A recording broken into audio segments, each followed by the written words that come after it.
I'm a fan of fantasy, so I listen to Easy and Alan on their Just a Fantasy Fan podcast. Now here's Easy and Chris Allen. And that's right. It's us on a Wednesday night, 10 o'clock. And, just one of the great shows on the Sportscrew Radio Network. And right now coming at you every other week. And obviously coming while Chris is that dinner or a snack? It's a snack. I'm eating fruit. It's a snack. All right. Well, welcome to the program tonight. We'll be talking maybe fantasy football later. There's some stuff going on right at the moment. What happened? The big news, which really just broke, is the NBA is stopped their season tonight. They are after tonight. Their games are going to be suspended because of the virus. Pretty big sports news or virus news. I mean, we're talking lots of money. And earlier this evening here in Ohio, which now the NCAA has taken to all the tournament games as of right now, there will be no fans in the stands. So right. We talked a little bit a couple weeks ago about how this might affect sports in the future, and future seems to be here 2 weeks later, Chris.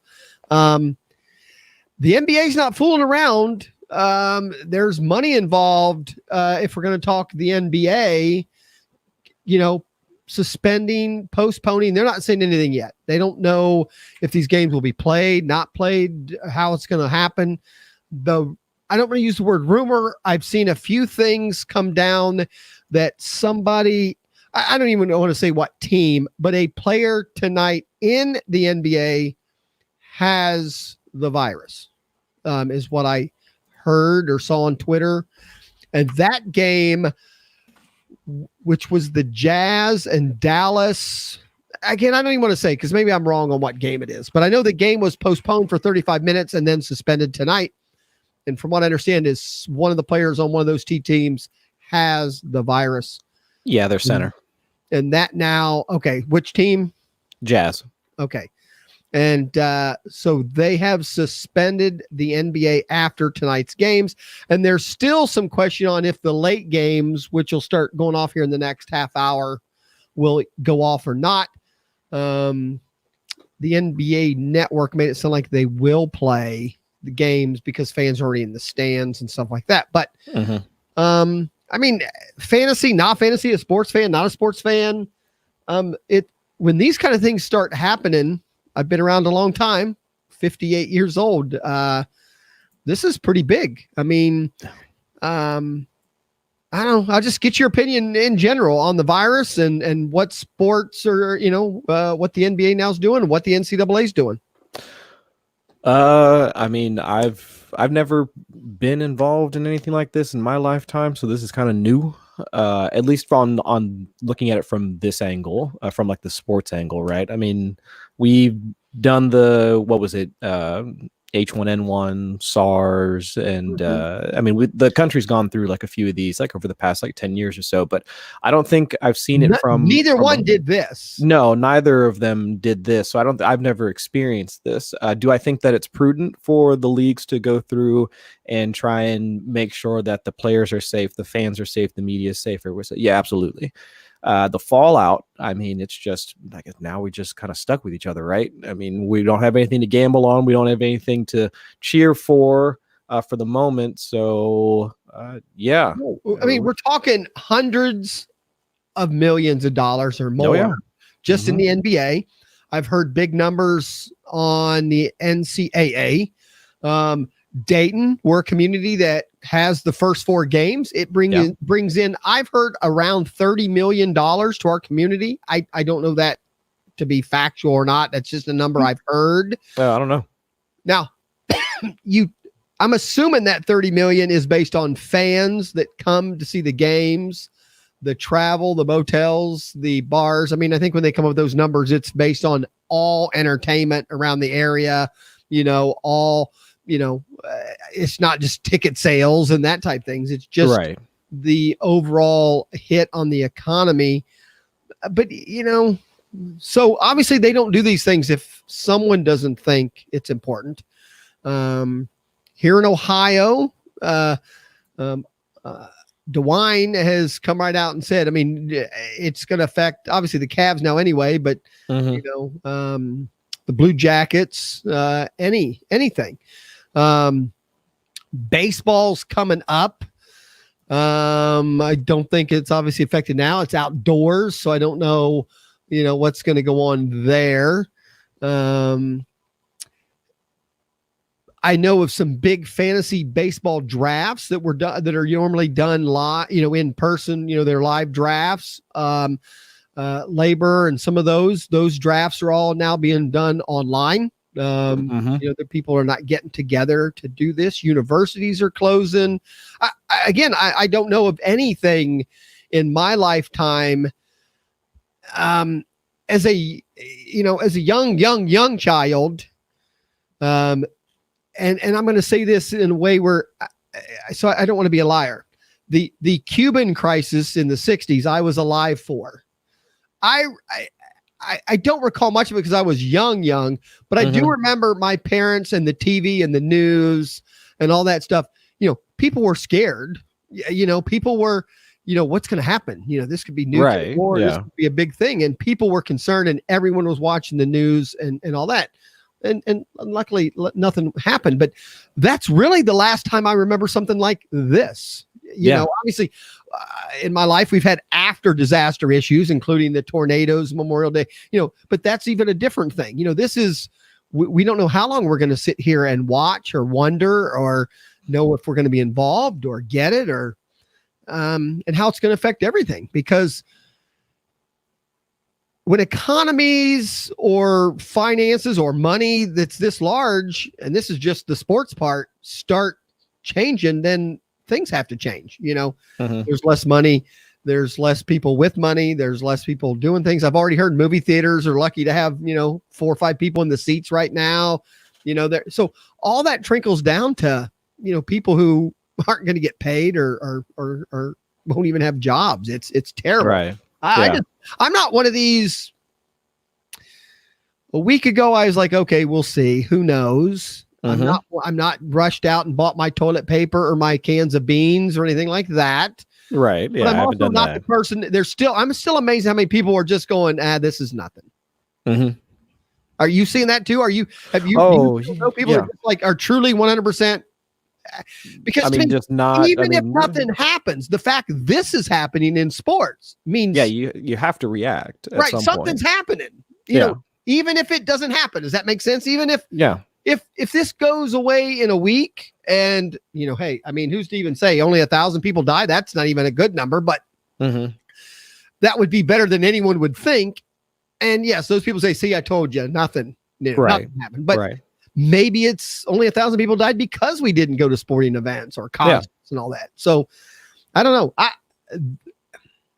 The last 24 hours has me a little more concerned than even before. So I don't know. I don't know what to like I said, it's just interesting. And it seems to be affecting. Well, I can't say that. Wall Street was affected first, and now sports. Will this affect? I guess the next big thing for us talking football and fantasy would be the draft. I'm assuming if things stay on this pace or on this thing, there will be no crowds at the draft. Do you think that would be the first thing the NFL would do? Is they would have a draft, but there would be no fans at the draft? Yeah, I would think that would be the first thing if they're not already considering it, because we're 6-ish weeks out from the draft. So yeah, I would think that would be the first thing that they eliminate, even though it's going to be hard to do since they're going to be in freaking Vegas.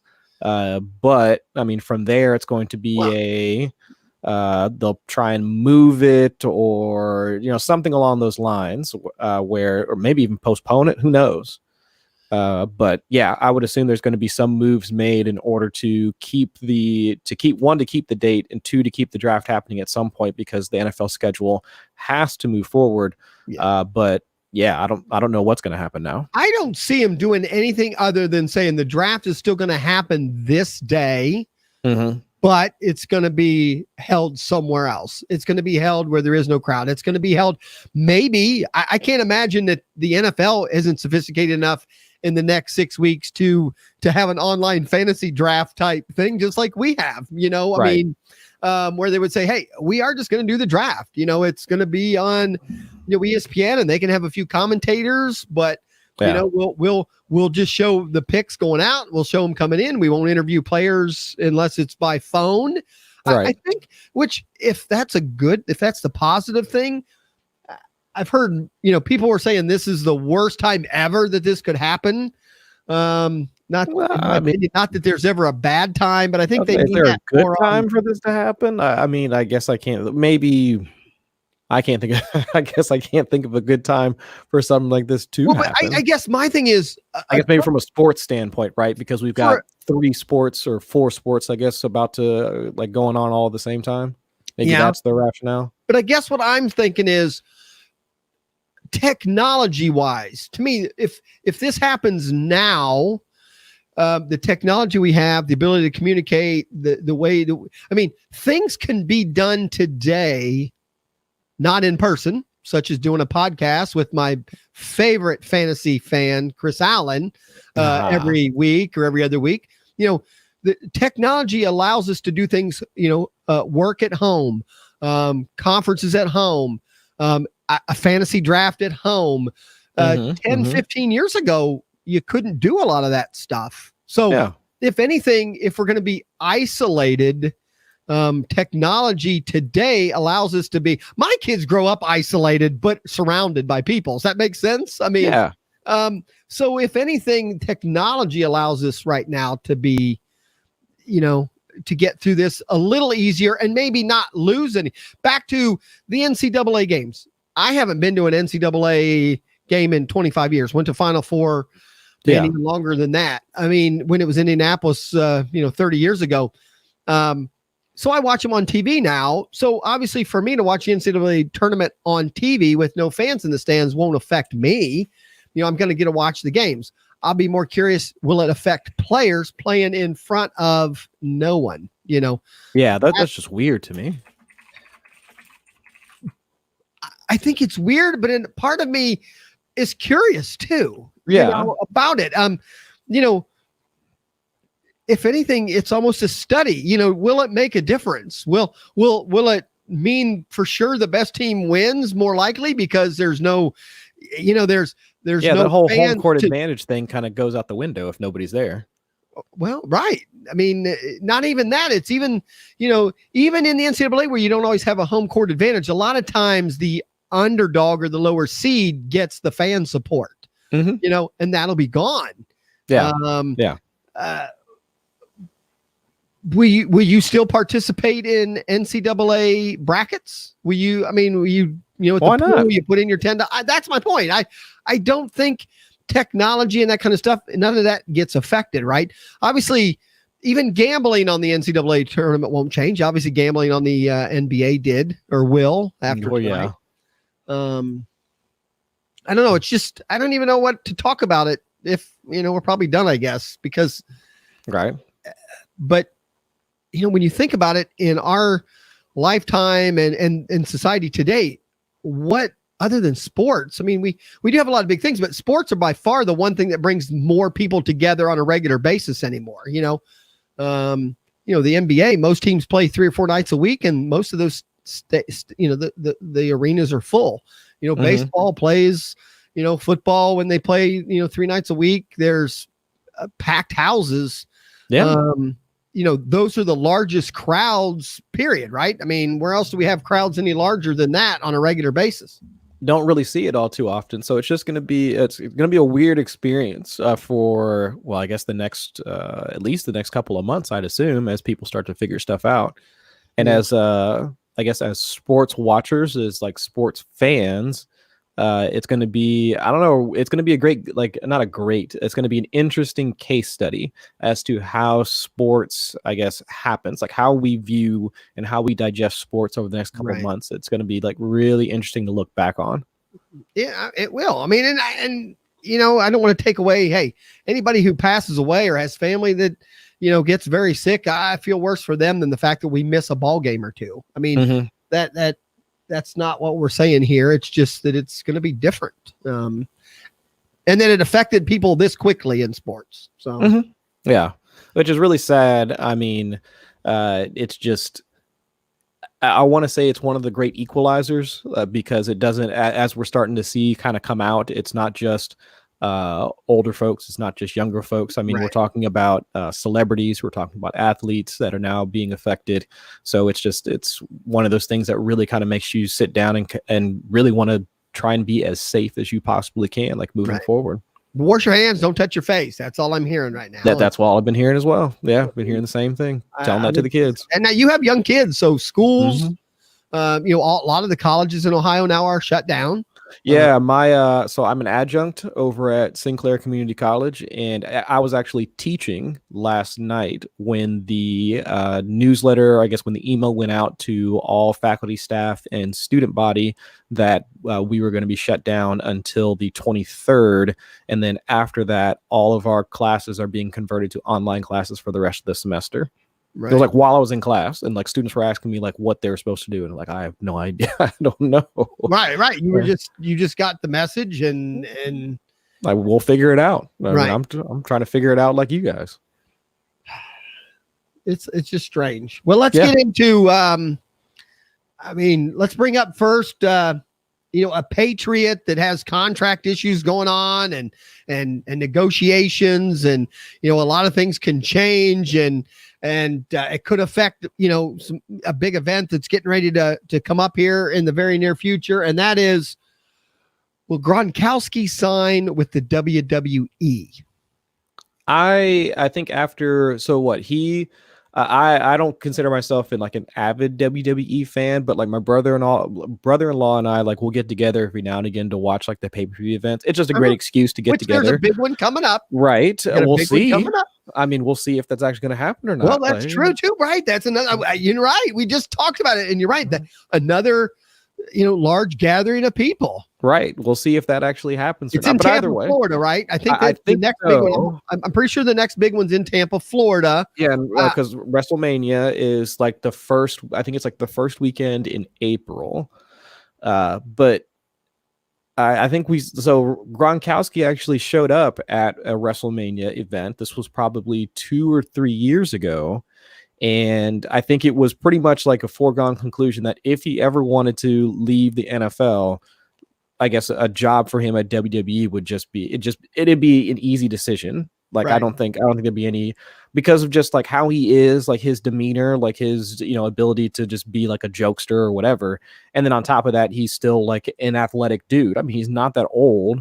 So, I mean, a career in WWE would be something that would happen. And that's why I was not surprised at all to read about like to read that they're in negotiations. Right. Yeah. Like, I guess it really comes down to how much. I don't think he's going to get paid as much as he would as an NFL player, but still, I mean, for him to still be able to make money, I mean, go ahead. Do you think in the WWE he can make an average tight end wage? Meaning if we took the low end, you know, out of 32 teams, you know, 16 tight ends will make more or less than Rob Gronkowski this year. I would say, like, given his like celebrity, like that, you know, that's the reason why he's going to get signed, or he's going to try and come in on that celebrity high. So I would think they'd probably weigh that as well. Like, hey, well, that's my point. Is he going to be one of the top paid? I don't think top paid, but it probably I would assume they'd work into his deal that like his storyline would be that he'll like get a shot at a belt like soon, right? You know, okay. So maybe it wouldn't be like maybe monetary, like his contract might not be high, but like he'd have like a, you know, cool plot line and maybe like get a good tag team match. I've got a feeling that he's going to make more money than half of the starting tight ends in the NFL this year. Yeah, it's possible. And I guess I shouldn't. And that's if, and I know how the WWE works a little bit. I mean, there are full-time wrestlers, you know, that are out almost nightly. And then there's the ones that just show up once a week for the big events, you know, the Monday night. I don't even know them all. I think now Fox has a big Friday night event. I think then there's like Monday Night Raw.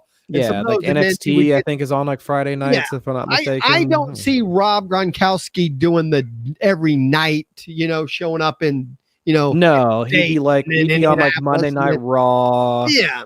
They'd have him. I think the report that I read was that like if he signs like this week, he'll have like a couple like his debut would be at the pay-per-view before WrestleMania.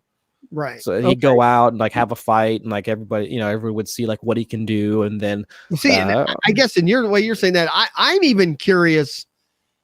I've read a little bit, and I mean, do you think this is 100% for him to wrestle? I still am curious if some of this is more of him to be more of a commentator, because I think he would be interested. I actually would probably watch a whole wrestling match if Gronk was one of the commentators, and then the way the WWE, and then be involved in the ring. Okay. Yeah. So I'm even curious if this signing and part of the negotiations is for him to be an actual wrestler, and or maybe just a commentator. Which again, the way the WWE works, everybody at some point gets head slammed or body slammed or something, and I would be more likely to tune in to watch a whole, I'll say 2 hours on Monday Night Raw if I knew Gronkowski was going to be involved the whole 2 hours as some kind of a commentator, versus he's going to come in and wrestle for 10 or 15 minutes. Yeah. And maybe win or maybe lose. And if anything, maybe commentate for 6 or 8 months and then somehow a rivalry and then maybe becomes a wrestler. I don't know. I would be more willing to give my money as if he's a commentator than if he is a wrestler. I don't know. I mean, he doesn't seem like, and maybe I could be completely wrong, he seems more like one of those like bro dudes that he's more of a he'd be more of a like a wrestler than a commentator, but I could be wrong. But I'm just saying, wrestling, you can still get hurt. He's got back issues. He's had, knee issues. The commentator and get your, a body slam in once in a while just seems like a little easier to take. Sure. And we'll see. Speaking of commentator, there's a lot of other rumors this week about Monday Night Football chasing after Mr. Peyton Manning, who I don't want to use contracted, but he had his show on ESPN, and he's done a few things for ESPN this year. Would he change Monday Night Football enough to make it more watchable? Just if nothing changed but him, obviously him instead of Booger, or him and Booger, or do we just need better games on Monday night? Just better matchups? No, I think it needs better commentary than anything else, and I think Peyton would immediately bring better commentary like to that game, and at least make it interesting. He's never done it, so we can't say that for sure yet. I don't know. I've heard other people assume that he'll be better because he's more knowledgeable. I've seen some people I thought were pretty knowledgeable that still weren't that good in the booth, but. Well, I think that, have you seen from seeing him on TV, and I know it's different than having to comment in real time versus being on a show. Right. I mean, but his talks on like Peyton's Place and all that when he's interviewing folks, it seems like Peyton's Place is excellent. I love that program, but it is right. Recorded. It is. That's what I'm saying. Like, I understand that it's different, but it seems like he can hold a conversation. So while it's different than if you have to comment on something that's processing in real time and then commenting on it, I think it's much different. But I do think at least he'd be able to at least hold his own. Right. And I think that Booger really doesn't do that. I mean, right? Like, he waits till stuff is done after the play and he comments on it too. Right. So I think if given that same delay where you can watch a play occur and then afterwards, like, give your 2 cents on it, I think at least from that standpoint, Peyton should be able to do a better job than Booger immediately. Now, will he do the same thing like when Tony Romo started doing it, where he was reading the defense and just doing and I say this as somebody that never played quarterback at all, so don't come at me or anything like that, or don't kill me in my mentions.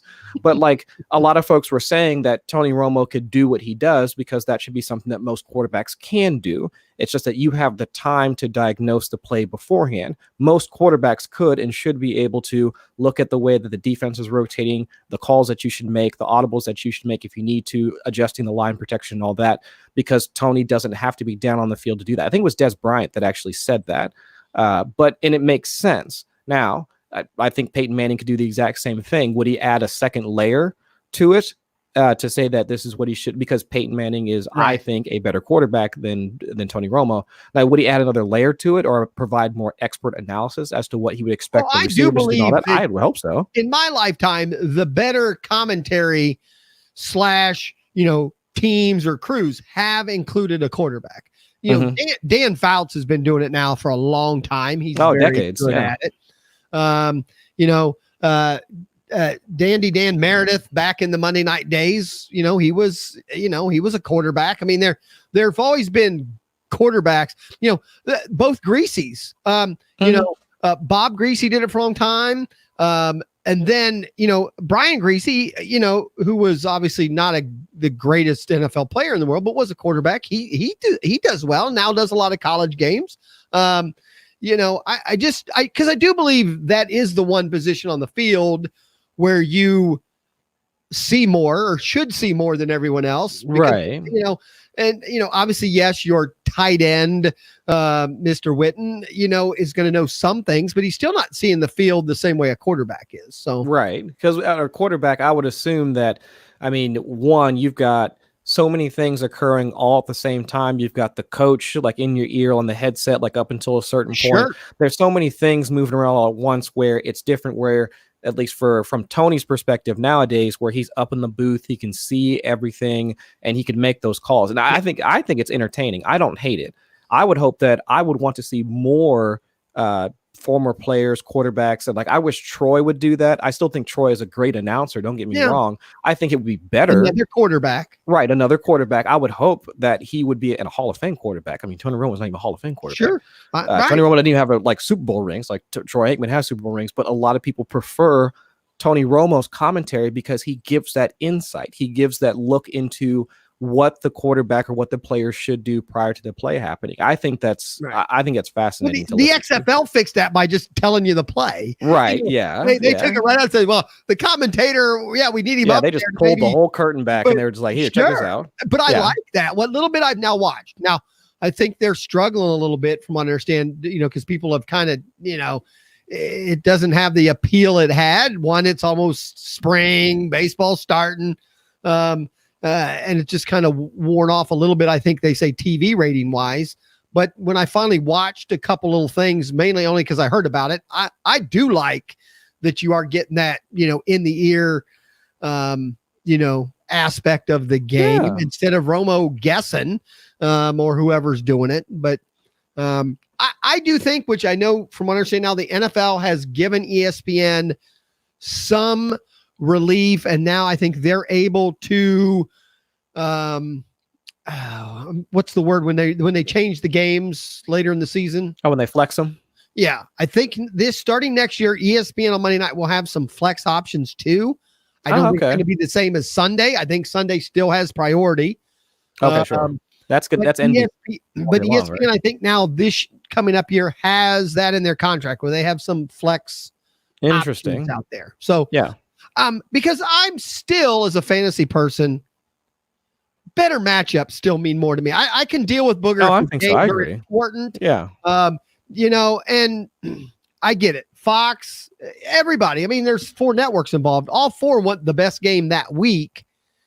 But at the same time, we can look and say, okay, this should be the game that one of the 5 should have this one on. So let's make sure at a minimum it's on Monday night. Now, right. Obviously you can't flex a Monday night game, which is part of the problem. You can't flex a Monday night game too.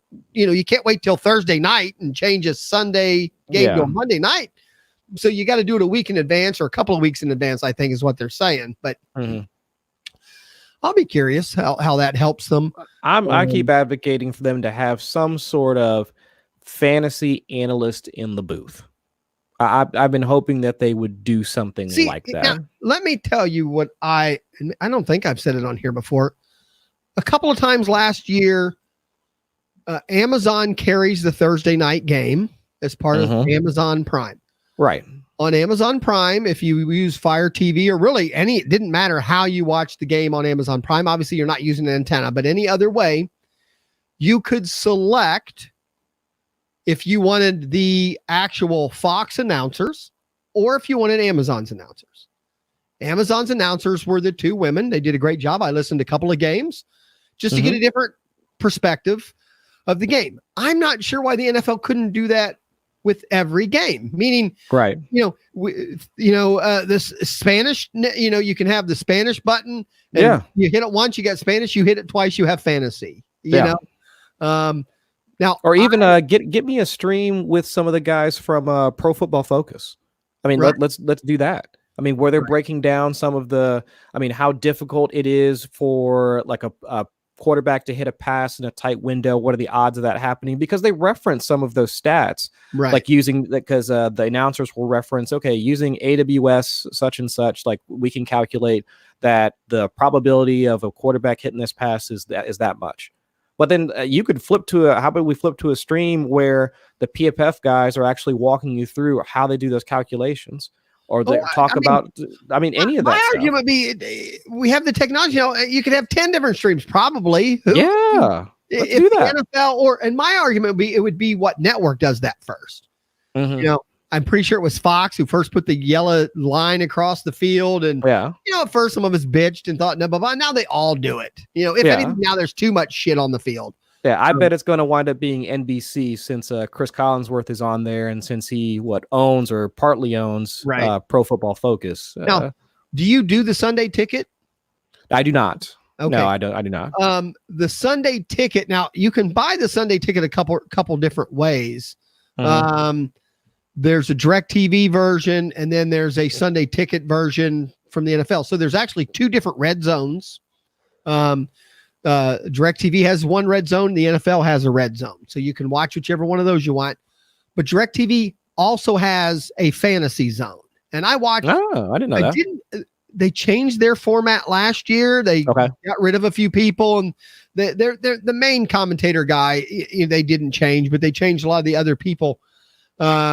Now it's the red zone type thing. So obviously they're going from game to game or back and forth, but they will go more fantasy related to a game, meaning it may not be a red zone situation, but it's a situation where, hey, this could be a fantasy relevant play because they're 3rd and 14 or something like that. And then obviously they would, analyze after the play, a lot of times it was like, Billy Bob Thornton scored. I bet everyone had him starting in their lineup, that kind of thing. It was more of a making fun of you, that whoever just scored, no one even had, let alone, and then they would do injuries. They had an injury doctor who, right in the middle of the game would talk about, so-and-so was just taken off the field. And, they had extra, they would show the play and do a few things. So I didn't mind that, but I think I could see where during the game you would have those options. So, and I am sick of the referee option. To me, that's the worst of them. I don't need that.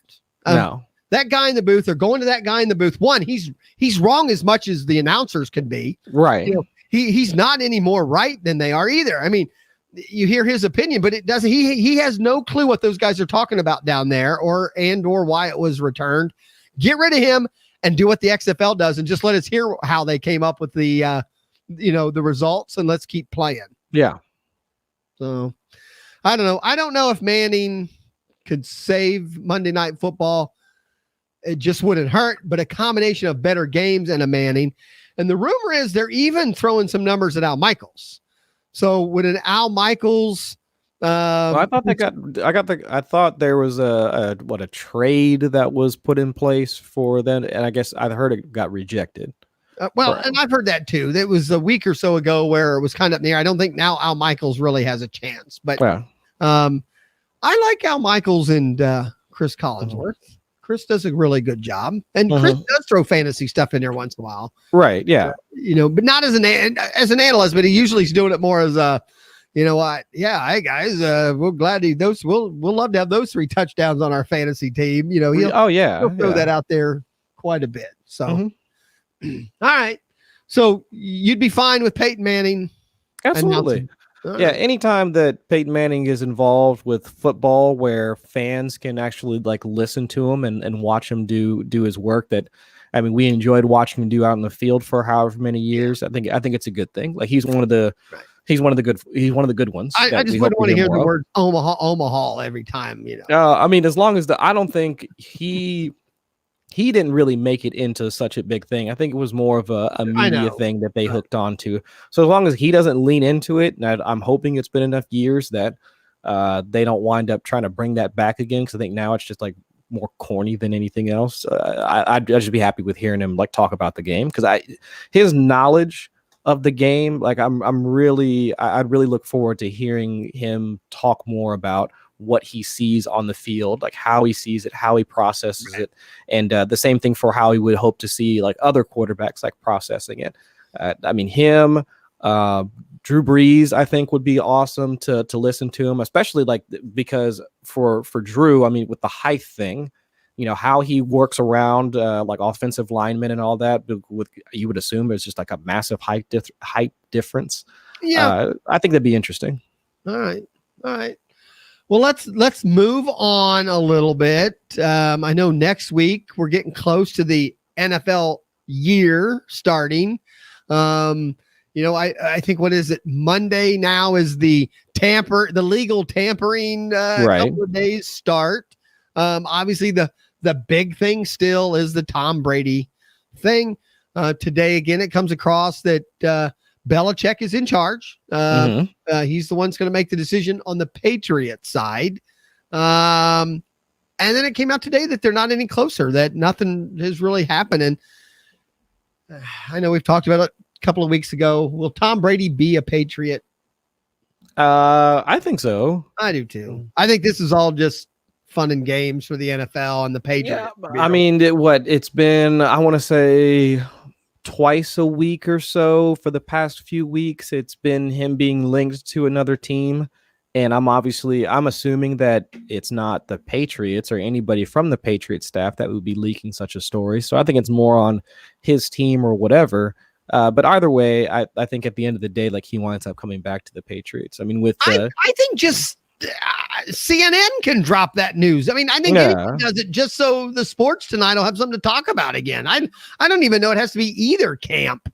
It's just, now, you know, the only thing that I think is a little funny or unique, do the other teams that need quarterbacks really believe that he's going to be a true free agent? Because my problem with it is, if me and you believe he's going to be a Patriot, I would think they do too. But at the same time, though, none of them are talking about any other court. I mean, you're not hearing rumors about anybody else. So, is it truly because they all need to know what Tom's going to do before they can make decisions? I think he's going to be like he is the domino that needs to fall, because I don't think too many folks but if everyone knows, if that's the big domino, and that is, you're right, it's the big first domino.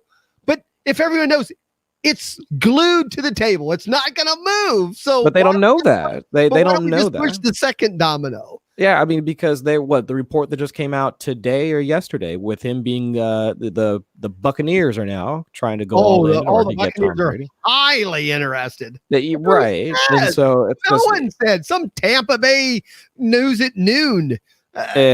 Okay. I mean, all right. But I mean, with so many different teams now, with reports coming out of different teams being interested, it's hard for any other team or for any other, I guess, free agent quarterback out there to think, well, what's the market? Like, how's the market going to value me? If Tom is actually out there. I see the players buying into it. It's the teams, though. You know, I just think by now we'd have heard another team or two, you know, say, no, you know, we're not really interested. You know, I don't know. They're just, no one's saying anything. And maybe that's the good way. I don't know. It just seems like, you know, it hasn't hurt the NFL to keep this in the news. Well, I mean, if I was, and I don't think I said this on Twitter or anything like that. I think I said it in one of my Slack channels. But if I was Tom Brady, I would I would just like go out on a trip, take my family on vacation, and take a selfie in front of every single stadium, and then just put up a thinking face emoji. He doesn't even need to do that. He doesn't already. People are already, and I wouldn't want him. I mean. He wouldn't help the Bengals. He wouldn't help the Bengals. The Bucks. I don't think he would really. I mean, I don't really think he would help the Bucks from a real football standpoint. Anybody but the Patriots. He could probably help the Colts. I think he could help the Colts. He's still old. It's still a new system. My point would be he's even proven a little bit last year in New England when things aren't going up 100%. There can be some struggles there. Right. I just think there's a lot of other free agent quarterbacks out there that could also help the Colts and maybe be more of a long term than, just 1 year or 2 years. But I just think that they should wind up. I think most teams should either. He deserves it. Well, I think he does. He deserves it for what he's done. But he deserves it from Robert Kraft. I don't think the rest of the league needs to pony up for the fact that I agree that they wound up, doing these back alley deals where Brady would take these lower contracts. They could build around them, get all these Super Bowl wins, and so on and so forth. I mean, if that is the case, then I think Tom Brady should go to them and say, "Hey, pay me." But if he leaves Patriots, isn't it just for money? Why would he leave? If it's not money, why leave the Patriots? Well, if that's the case, then he shouldn't go to any of these other teams other than the Colts. I can't think of another or Tennessee or the Colts, like one of those two. Because I don't see another only one. Two where I think he could win a championship next year. Yeah. Because I don't think Tampa Bay could do it. That's my point. Is it? I mean, we probably don't know. Do you believe? Let's say Belichick is 100% in charge of this. Is Belichick making the decision financially, or based on he thinks a younger quarterback can make his team better next year? I think it'd be more for a younger, better thing. I don't think the financial portion of it has really. Not from that. Well, financial portion is not as important as can you get the job done. Right. And that's my point. If Belichick doesn't think Brady can get the job done at a reasonable investment, then why would we think other teams could get the job done with a reasonable investment? Well, look, we did Drew Bledsoe. Brady, to me, because that's my point. If it's Brady's decision and he's doing this, hey, it's my last 2 years, I'm going to go get $35 million. Right. To hell with it. Patriots aren't going to give it to me. But unfortunately, I don't think the two teams we're talking about are going to give it to him either. Because their incentive is we're not going to give you the $35 million, but we're going to give you a chance to win a championship in the next 2 years. Right. I think the money is going to come on teams where there's no championship is going to be harder, and that's going to be the Rangers, the Chargers, and Tampa Bay. That's where I think the money comes because now they're selling tickets and doing other stuff, and that means more to them. So that's my thing. If it's a money grab for him, then I think he's going to go somewhere else. But if he's willing to play for a reasonable amount of money and get a championship, to me, the Patriots is his best option. In my opinion. Makes sense to me. Yeah. Yeah. And who cares? I'm hoping that happens and then this can be over. The rest of the dominoes fall. Like Phillip Rivers signs with the Colts. Jameis Winston stays in Tampa Bay. Right. I mean, Ryan Tannehill gets franchise tagged by Tennessee. Is selling this like it's the biggest, the biggest group of free agents of all time. And part of me and then watch nothing. Yeah, then nothing happens. Everyone's going to be in the same.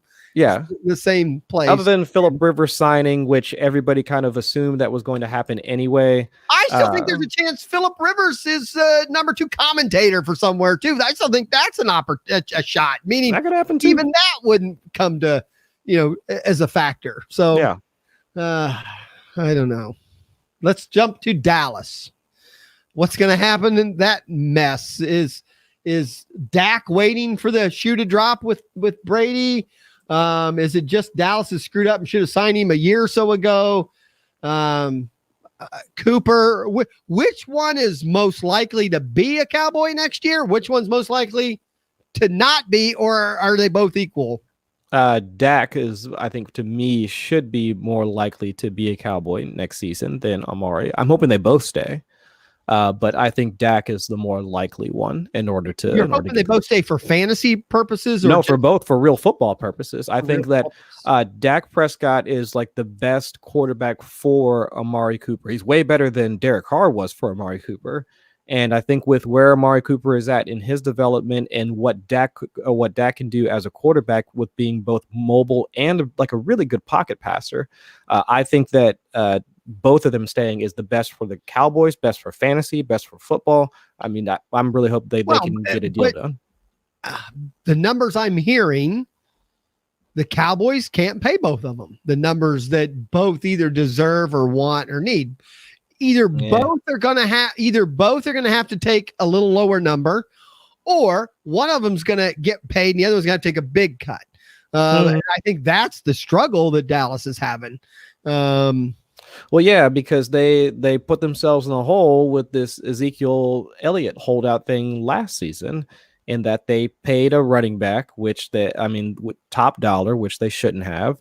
And now, like, knowing that these contracts were going to be due, and when they essentially mortgaged the farm for Amari Cooper by sending that first rounder to Oakland, I mean, they really put themselves in a pickle. And especially, I mean, they should not have made that deal with Zeke, knowing that these contracts were coming due. I mean, without even having a plan in place in order to. I think they screwed up when they didn't sign Amari Cooper the year they brought him over somehow. Yeah, they should have gone and done that immediately. If they tried and Amari had enough. I've seen no reports to that. If they tried, that was my point. Because I think if they did, and Amari was smart enough to know, you know what, I'm better than I've shown, so I'm going to wait. Then that's good on Amari, because he did show that he's worth a lot more money. He was his lowest value when they traded him. And that's when Dallas should have signed him. But I think even Dallas wasn't buying in yet, obviously. Yeah. So, it makes it hard, because obviously if they'd have signed him then, he'd be getting less money than he's asking for now. Exactly. His value now. So, that changes that deal, Yeah, they should go ahead and just suck it up. I mean, admit they're not necessarily like. Jerry's not going to admit anything. Oh yeah, I know, but that's just where they find themselves at now, where they're going to wind up with a prolific offense, but their defense is going to struggle, because I'm assuming that they're going to wind up having to let Byron Jones go, and the defense is going to wind up suffering because of it. Right. Now the other quarterback, a little bit of not controversy, just that came up here. I've heard and read a few things. And that's Patrick Mahomes. If you're Patrick Mahomes, would you not, I mean, he's even saying he's going to wait a little bit before he decides to sign an extension or anything. Should he not be doing the same? Should he not be looking for money now? And is Kansas City more likely to get a better deal if they sign him now? Or do you think right now is a high end for him? I hate to see a young quarterback that's right. He's not the runner some other guys are, but he is a physical. He did enough of it. I know. And those type get hurt. I'm sorry. I don't mean I wish anyone to get hurt, but if I'm Mahomes, I think I'm signing some money now. I don't think I wouldn't want to play another season if I have a shot at maybe, getting my extension now and not playing under that rookie contract. I'd wait. I mean, if the floor for him right now, because let's see, I think the last contract that I heard for Dak was something around like Kirk Cousins' deal. It was like $110 million or something like that. And we assume that Patrick Mahomes is going to get more than Dak Prescott. So if the floor is Dak Prescott in 2019, I would wait another season and then start negotiations. The cap is only going to get bigger. Cap's going to get bigger, but injuries happen. That's my thing in football. I mean, they happen, but I mean, I would rather. I don't know. Just one more year under a rookie contract versus being, I think he could sign something today and be one of the highest paid quarterbacks. And sure, and if he signs the year after that, it'd also be the highest paid contract. He could sign a 2 or 3 year deal, and then 2 or 3 years he gets renegotiated again if he's healthy. But at least he got that one big deal. I don't know. I don't know. I've just seen enough players that, this ride doesn't last as long as they think sometimes. And, for quarterbacks, I think it's different, because even in a season where he dislocated his kneecap, still came back and won the Super Bowl. I mean, unless something catastrophic happens to him, knock on wood, I think that's about the worst that we can expect for somebody like him. It's not like he's not as mobile as Lamar, Dak, and those other guys. So at least the hope is that he can stay safe for the most part. Right. All right. I don't know. Any other quarterback news? I think that's the only thing I knew quarterback wise. I mean, I'm just, we'd already mentioned him, but I'm waiting to see that. I mean, I'm assuming Ryan Tannehill is going to get the franchise tag. Yeah. I'm not all too worried about that, to be quite honest with you. I'd be surprised. I think they're even negotiating. Someone said now that they're actually getting close. So yeah. I don't know. I can't think of any other. I mean, the Andy Dalton thing around Cincinnati, there's always been rumors here the last few weeks, but nothing's happening. I don't think it's going to happen. I would assume it's not going to happen until when is it? So free agency happens in here like at the end of the week. Right. So I would assume we won't hear anything until like next week or so. Right. All right. Let's move on to what's the deal with Hill and the Saints? Taysom and Hill. I don't know. Is he that valuable of a player now that they're looking at making him? What's the word I want to say? The franchise tag. They gave him a first round tender. I don't know. It seemed a little high for someone who plays, whatever he plays. I don't know. I enjoy watching the guy. You're right. Yeah. Is this good or bad for him? I don't even know about the Saints. Could he? That's the best case scenario for him. Okay. I mean, right. As somebody that see him on a team and be a quarterback. Do you think he could be a starting quarterback? No. See, no, I don't think so either. It's fun for fantasy, but don't get it twisted. I mean, when Drew Brees went down, it wasn't Taysom Hill that came in to replace him. It was Teddy Bridgewater. Yeah. So we know how the team values Taysom Hill. They don't value him as a backup. They value him as a gimmick. They value him as a gadget player. And he works well within that system. He works well because Sean Payton likes him. So unless he goes to a place that would use his strengths, like use that versatility as both a passer and a runner, and use his athletic ability, then no, he's not a starting, he's not a franchise, starting quarterback. He couldn't be a Lamar Jackson type where he's going to run 50% of the time. He doesn't pass well enough in order for him to be. I'm still not. I know we've had that argument. I'm still not sold. Lamar Jackson's the great passer. Everyone keeps saying yes. He can throw the ball a little bit, but I'm not buying it. The guy threw 30 plus touchdowns. Mark, I don't know what to tell you. Like 17 of them were from like the 4-yard line because everyone thought he was going to run the ball. You don't think that they were still passing touchdowns last I checked? That half of your touchdown passes are within the 5-yard line. But if they actually were throwing 35 and 40 touchdown passes, or doing it from beyond the 20, it's a huge difference. I'm sorry. No, it's not. And even still, it's not that much. It is. It's not that much. Because they won. They had to, at that point on the field when they got within the 5, they had to stack the boxes. They knew he was going to run the ball. But he still ran it in. Oh, I don't know. Hold on. I can pass it. I'm not on the Lamar Jackson train yet. Oh my God. Either way, I mean, the only other team that I could actually think of. The fantasy thing, I'm there. Sure. I'm talking quarterback. I don't know. Jason Hill. And also, I mean, we have to think about what Lamar Jackson had in front of him. I mean, he was passing to Willie Snead, Miles Boykin, a rookie. Most of those guys could only catch from the 2-yard line too. So it is a combination. I mean, let's be honest. You can play pass for 4 yards. Yeah, I mean, you give me a guy open in the flat in the end zone, 4 or 5 yards out, I could probably make that pass. Yeah. Maybe one out of 10 times. Right. So if I got a linebacker like bearing down on me, I might shit my pants and run the other direction. Josh Norman going to the Bills. Are the Buffalo Bills the team in that conference or that division? Are the Buffalo Bills a playoff team next year? They were a playoff team this year, so absolutely, why not? You know what I mean? Are they a favorite? I don't think anyone thought they'd be. I don't know about a favorite. I think it comes down to if the Patriots. I mean, it's the domino with the Patriots, right? Because we're assuming without Tom Brady, are they the best team? Well, it's not just with Tom Brady because that defense played lights out last year. Because that was their defense was the reason that they were able to win both times against the Bills. It wasn't because of their offense. I think their offense put up a combined like 25 points against the Bills because the Bills also have a pretty decent defense. So it's more about can they work out their contractual deals like with most of their defense in order to bring most of them back? And I thought last time that I had heard like the McCourty twins, I think they were trying to bring both of them back. But everybody else, I think there was at least like one like a linebacker and one of their corners I think was expected to hit free agency. But most of the other starters, I think they should be back. But really, it goes down to their defense and how well or how many of them return in 2020. I'm just ready for another team in that division to take over and dominate for a few years at least. I don't know.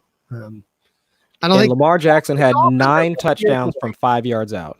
9. Yeah, that's a third. It's a third of his touchdowns. He only had 36 or something. Well, not half. Okay, so I made up. Okay, so what? The other third were from the 10 in.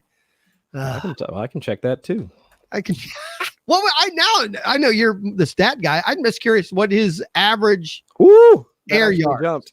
16 from within the 10. There you go. I watched enough of him and paid enough attention that his touchdown passes were coming from a very, that's because in the middle of the field, he was running the ball. They couldn't stack the box like they could within the 10. And then at that point, he just dumping little shit off.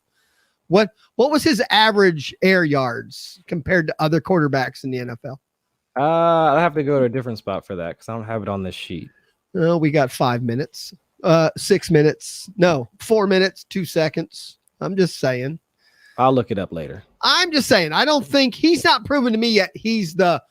I think he can be. I think he has the arm strength. I think he's the Michael Vick. He could eventually. Michael Vick became a passer for a few years in Philadelphia.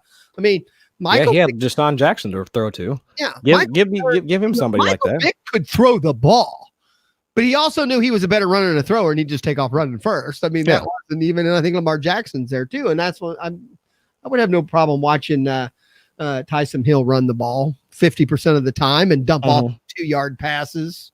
To Jimmy Graham. Is Jimmy Graham going to be a Patriot or a Saint next year? Who knows? I think he comes back and plays 1 year with they're just going to try and bring everybody back, and just doesn't matter how old you are. We're just going to bring you back. Don't act like it doesn't happen. It happens all the time. I'm not saying it doesn't happen. I'm just saying that it seems ridiculous that, I understand Drew Brees coming back. I get that. That's fine. But we're going to try and pull they've had over the last 2 or 3 or 4 years since he left. But Jimmy Graham is not going to all of a sudden, become the Jimmy Graham of 4 or 5 years ago, where he was like dunking footballs like on the end zone and like getting penalized for it. Matter. You can't do it anymore. You put the gold and the black on, shit happens. Oh man, I don't know. You might as well at that point. You might as well bring back Marcus Colston and all those other guys. And there's a difference. Colson was never. He's a big slot dude, so why not? Jimmy Graham was a superstar for the couple years there at the Saints. I mean, it's not even a comparison. Right. That was 5-6 years ago. Okay. I'm just saying he was a superstar. And then he got an injury, which he has slowly gotten back. Not just a little injury, a major injury. He was a husk of himself last season. And then, unfortunately, I don't think the Packers were the best. Well, no, it's like I think that's historically known that Packers and tight ends just haven't really worked out because Aaron Rodgers and passing to the tight ends has just not been a thing. The Hall of Famer, Mr. Sharp, but that's all right. Well, yeah. So they have had tight ends. Oh, yeah, but it just haven't. I really believe that Aaron Rodgers just is against. I could be wrong, but it wouldn't. I don't know. In the back of my head, I think Aaron Rodgers doesn't want too many superstars on that team. That could be. I mean, I'm going to spread the ball around. See, a quarterback who spreads the ball around is in the Hall of Fame. A quarterback who throws to the same wide receiver or tight end the whole time and let them get 15 touchdowns and all that. The tight end goes to the Hall of Fame and maybe not the quarterback. Well, Aaron Rodgers is going to the Hall of Fame. Aaron Rodgers, I'm just saying. I'm not saying Aaron Rodgers in particular. What I'm saying is Aaron Rodgers likes to throw the ball around, and different. Drew Brees would throw the tight end 10 times in a row if it makes him win the game. Oh, yes. Yeah, without a doubt. Just like he throws it 10 times to Michael Thomas. Exactly. And Michael Thomas is catching it where tight ends catch it. He's catching it. He'd be great for Lamar Jackson. Just 10 yards and catch the ball for me. Mm-hmm. Perfect. Real quick, I waited to the end because I didn't want to talk too much about it because I don't know. I'm confused. Because 2 weeks ago we talked about the contract, and I thought 2 weeks ago they were saying it's a done deal. Both sides approved it. Now the players just kind of have to sign off, and that's going to be a done deal. And then all of a sudden, nope. Voting has been extended. All sorts of stuff. A couple of high-end, high-dollar guys come out and said, "I don't like this," and now everyone had to go home and read it. And now, I don't know. What do you know? Do we need to talk about it? Is this more or less likely that we're going to see a strike, or when we know anything? I don't think that, at least from what I've been reading so far, that there's going to be a strike. And I honestly don't know like which way this is going to wind up falling, to be quite honest with you. So I guess we'll just have to wait and see. I think they got until Friday. Right. I want to say Saturday. I thought it was Saturday. I thought everything got extended a day or two, and I thought now they might be right. Yeah. I thought now they had till Saturday, and then the NFL had till Monday or something. I don't know. Yeah, I think you're right. But it just is amazing. It's a lot of the talk I hear of NFL players that are in the, either retired, but they were middle of the line guys, middle of the tier players, even now and below, all seem to like what's going on right now. The higher dollar guys don't. Right. But they're saying they don't like it because it doesn't help the lower tier guys, but the lower tier guys are the ones saying that, no, we like what it is. Right. Yeah. Strange. I just, like I said, 2 weeks ago, I thought it was a done deal, and I was even amazed. I even think I brought up 2 weeks ago. I couldn't believe that the players agreed so quickly that they should negotiate a little bit, and boom, here we are. So I don't know anything more than that, other than, I think it still comes down to retirement money and some of the other stuff that they were doing and not getting paid. Some thought that they should get paid a lot more for that extra one game instead of just a 17th more. And I don't know. We'll see. I don't know. 2 years from now, will we have 17? Will we have the extra game 2 years? I think so. I mean, it's seeming like the owner's going to continue to push for it. Seems like that's one they're not going to give up. Yeah. So I think so. And it seems like the players are willing to take it if you pay them, but they don't want pay the 17th. They want, it's like that one should get even more, Right. It cracks me up. All right, Mr. Allen, I know you've got best ball stuff going on, and one of these days when all the fun talk ends and we have nothing else to talk about, now that's probably still about a month away, because we'll do another show in 2 weeks. Yeah, that makes sense. In 2 weeks from tonight, we should actually have free agent stuff gone down. Mm-hmm. So we should have quite a bit to talk about then, and a few things. And then finally, then we'll have the, obviously a couple of weeks down the road, and 6 weeks, we'll have the draft. But after the draft and stuff's calmed down in the middle of summer, we'll talk best ball and do all that. But sweet. Until then, where can people find you? What do you have going on? And, how can people get a hold of you? You can find me on Twitter at Chris Allen FFWX. A few places you can find my content. So 4for4, you can find me over there. I'll be doing both some dynasty work with George Kurtikos, Nick Whalen, and some of those guys, and Kevin Zatlukow doing dynasty work. So that'll be starting here within the next couple of weeks. We'll be rolling out some content ahead of the draft, assuming that happens. Also, my best ball work, the team has been kicking out an article per week, trying to get folks back into the strategy, like ways that you can approach like different things. Like I believe Justin Edwards, he actually just dropped a piece earlier today about how to deal with rookies, where he went back over the past few years, looked at rookie ADP, and tried to look at how helpful or how useful it is for you to actually draft rookies in best ball leagues. I myself, I prefer not to draft rookies because I don't know, one, about landing spots, and two, how they're going to integrate into their team. So I normally tend to stay away from rookies. That's just been my personal preference. But Justin has found and looked into like the hit rates regarding rookies, and it skews more towards running backs because their path to actually getting volume is much easier to project than wide receivers. It kind of makes sense. But if you have a chance to pop over to 4for4 and take a look at what he wrote, I'll also be producing. I'll have another piece out next week looking into roster construction. I've done one for the FFPC, but I'll have another one out for Fanball here by next week. And then finally, doing some content over at Dynasty League Football, DLF, mailbag shows like every week. Working that out, and also my other podcast, Dynasty Owners Manual Podcast. We've been working stuff out because my co-host, he just had a baby, but we've been doing we've also been taking out stuff each week. Yeah. It's been a good time for the crew. So yeah, I'm around. You're around, and I mean, maybe you'll be around at the beer podcast next Wednesday. I believe so. Wednesday. Yeah. I believe that the 18th. Can we get a drink anything again during that show? Or I think so. yes, then I'll have to be in person again, I guess. Yeah. We'll see how that goes. All right. I'm just Easy Kill at a Fantasy Fan, the Sportscrew radio network, the sportscrew.com.